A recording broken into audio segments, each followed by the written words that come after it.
Hello. Hi. Today we're going to be talking about accessing deep emotion. And the reason we're touching on that topic today is because most actors that I see that are connecting with us or with me for coaching are usually relating to the strong and the deep emotions with fear. So you may recognize yourself there, like if you get an audition and there seems to be like some level of despair that you have to feel, or you're extremely angry or extremely anxious, you might feel some apprehension about being able to do that. And I often see that with actors who come to me, like the bigger the audition, the more fear you'll have, because a big audition means it can, be a big opportunity and it can change your life. And so maybe you're even more scared when it's a bigger project and it's a bigger movie or a bigger studio, bigger director, bigger co-star. And so you may be feeling, this is really, really scary because it's a huge emotion and it's a huge project. And so before even starting to work on it, you might feel like, fuck, this is going to be hard. And when you're on set, of course, if you have a deep, deep emotion that your character is going through, you also know that you're going to have to do repeated takes. And I see most actors be really scared of that too. Like, okay, I can maybe touch deep sorrow and weeping for one take, but how do I do that 20 takes in a row? And so whether it's a big audition or a big scene or a big set, the bigger, the more scared you get. And the more scared you get, of course, your instrument contracts and you don't have access to the flow and the ease. And so it becomes hard. And that's a little bit a problem because, of course, as an actor, you want to be able to feel all those feelings. That is why you're an actor, to feel the freedom of your humanity. And so when this opportunity comes with tragic or big drama, tragic moments or big drama, if you're feeling resistance and contraction, so it's not going to be helpful for you to be able to enjoy the ride of those big, powerful emotions. And so I get it.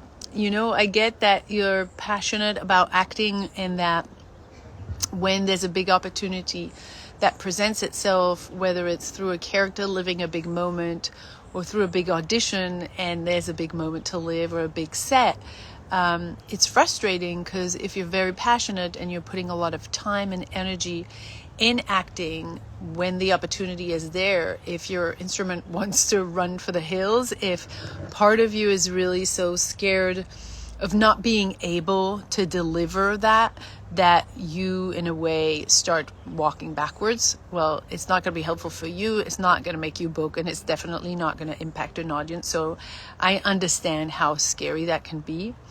And therefore, because you're feeling, when there's this level, this height of emotion, this depth, I'm not really great, or I can't really make sure, I can't guarantee that I can go there, that you're unsure, that you're doubtful, that you're anxious, that would push you in a lot of, I need to fix myself. I need to go to another workshop and another teacher and another mentor and another coach, and I need to work hard and I need to put more money on it and I need to read this book and I need to go to that therapist and do this class and, listen to all the actors online, to all the famous actors and see how they do it.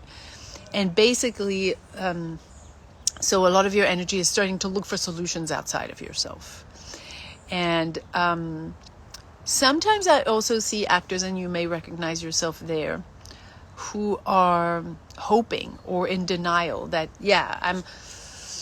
you might be feeling, okay, I'm an actor and I'm working a little, a lot, not enough, wherever you're at, and thinking when that, juicy role comes in, I have no idea how I'm going to do it, but kind of I'll be fine. So you can also find yourself sometimes being in denial, kind of knowing deep down that it would be really hard for you to do devastating or very heightened scenes 20 takes in a row, but you're kind of bypassing that and you just keep spinning your wheels and not addressing that core issue. So yeah, it can be problematic, whether you're, doing class after class or just you're in denial, hoping that you're going to be okay the day that this opportunity comes. It's definitely not moving in a fulfilling way for you, and it's not moving the needle. So what I would like to talk about today is the root of why you may be having challenges to touch those deep, powerful emotions when you're acting.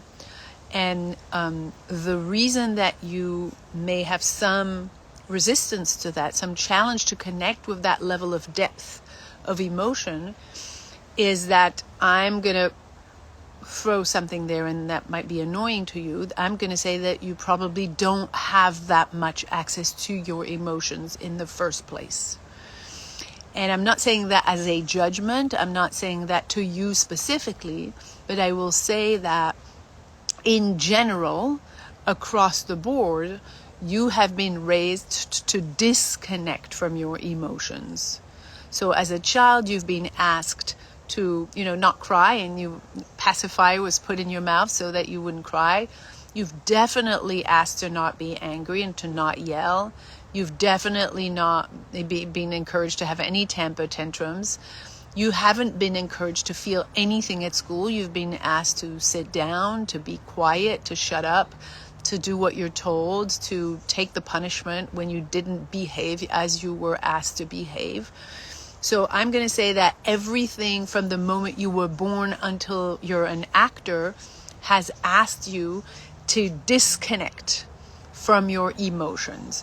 And so therefore right now, whether you're an actor who's acting all the time, or whether you're acting but not as much as you want, or not acting at all, that relationship with the emotions is that there is no access.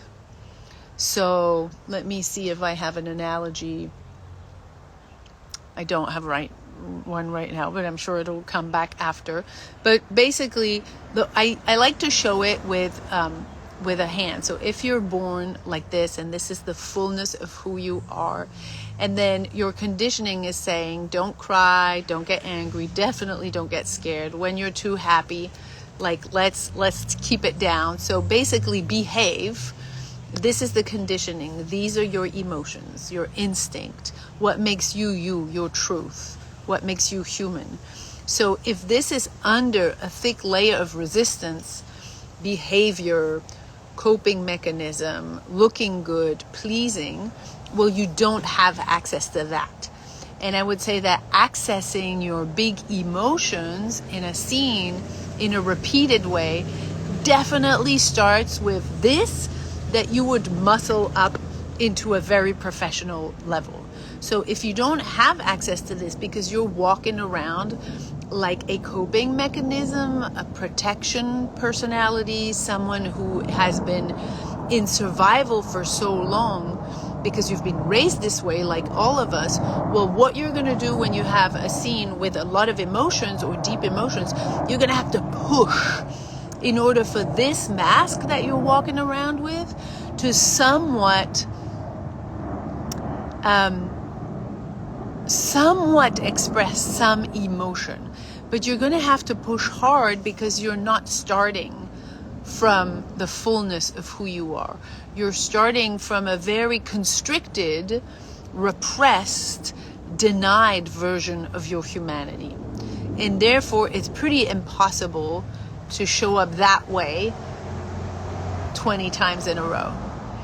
And your decision to show up that way won't even do it, because the problem is, if you've been wired this way since you were born, from the day you were born until now, you've spent decades glorifying, professionalizing your mask, your coping mechanism. You've made it smart, you've made it likable, You've made it great at pleasing. You've made it great at thinking like others. You've made it great at belonging, at being liked, at being validated, at staying safe. So you've perfectioned, you've mastered, let's put it this way, you've mastered the art of walking around with a mask. And so when the moment comes for you to go into deep, deep emotion, well, there is no access, because this is the circuitry that you've been developing all your life. This is the wiring, the programming, the architecture that your identity is built on is this. So there's really no access to this. And so in order for you to show up like this, you're going to try and pretend. You're going to push. You're going to fake. And you're going to do that with a mask. And so it's not going to be embodied. It's not going to be felt by you. It's not going to be flowing. It's not going to be easy. It's not going to be just oozing out of your system. It's not going to be free. It's not going to be instinctive. It's not going to be purposeful. It's not going to be authentic. It's not going to be any of the things that you would recognize in a child. When a child is completely free, when you were still completely free, there was no effort or restriction into accessing your emotions, your deep emotions of rage, of despair, of terror. There was nothing that was blocking your system. But of course you were a child, and then little by little you were asked to behave like others, to think like others, to feel like others, to walk like others, to eat like others, to learn like others. Don't get me started, like the list is endless. So there really is no way for you to be able to just access your instrument. So if there is an analogy for any sport, take basketball or tennis, and you've been asked to never use your legs, but to drag your body around with your arms, because legs are bad and forbidden and people don't like them, just like your emotions. Well, it's going to be a lot of hard work to play basketball and tennis. I'm not saying it's impossible, but if you're going to drag your body on the floor, it's going to not feel that great, and it's not going to be flowing, and it's definitely not going to be easy to do it 20 times in a row, because you're not using what nature built inside of you, which is those legs that are supposed to run after the ball, or those emotions that are supposed to move through you so that you can fully express yourself. So the only thing that there is to do is not to take another acting class, which would only perfection this, which would only make your mask stronger. It's not to fix yourself. It's not to read about another technique or another method. It's really about moving through this conditioning. It's about unlearning, undoing the conditioning, melting it, removing it, so that progressively you can be reborn to who you actually were, and then muscle that up so that it can show up like a pro, so that your emotions are not just present, so that you can not just feel what you feel, what I'm going to assert that you don't feel right now. You're going to be able to feel what you feel, and not only feel what you feel, but you're going to be able to be so open as an instrument that you'll be able to show up feeling what you feel for your character over and over and over again. Yes, 20 takes in a row. And I remember being on set when I used to be an actress and having a role. It was the lead role in a feature movie called I Want to Be a Soldier with Danny Glover. And it was my first feature movie. And I remember the other actors that were so much more experienced than myself would see me doing my scenes where I was losing my son in this movie. And so I was a mother in grief, and there was a lot of crying. And there was scenes where I would have to cry just because it was written that I was crying. My husband was talking to me in the scene and was saying, stop crying. So I didn't have a choice but to cry. It was like that was the scene. And I had to do it 20 times, and it was flowing effortlessly through me. And I remember the other actors who were more experienced would come to me and be like, how on earth are you doing this? It's the hardest thing to do. And I was telling them, I just worked on melting my conditioning and waking up my true self. So that's the work that we do in the reset journey from resistance to freedom. We spend time not teaching you how to act. I'm not an acting teacher. I'm not even an acting coach. I'm a non-acting coach.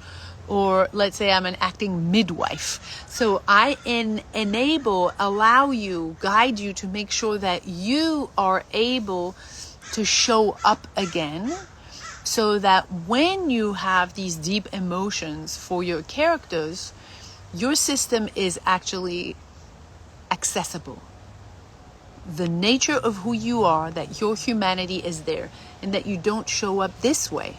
So what I do is I don't teach you how to show up this way and find a lot of tricks so that you'll be able to cry and get angry with your mask and get afraid and, make it work. I'm not about a bunch of tricks. I'm about the art of acting, which is basically to not act, to be able to just show up in your human fullness for your character, and then the story does the rest. And then the work that you've done on the character, the work that you defend for the character is basically there.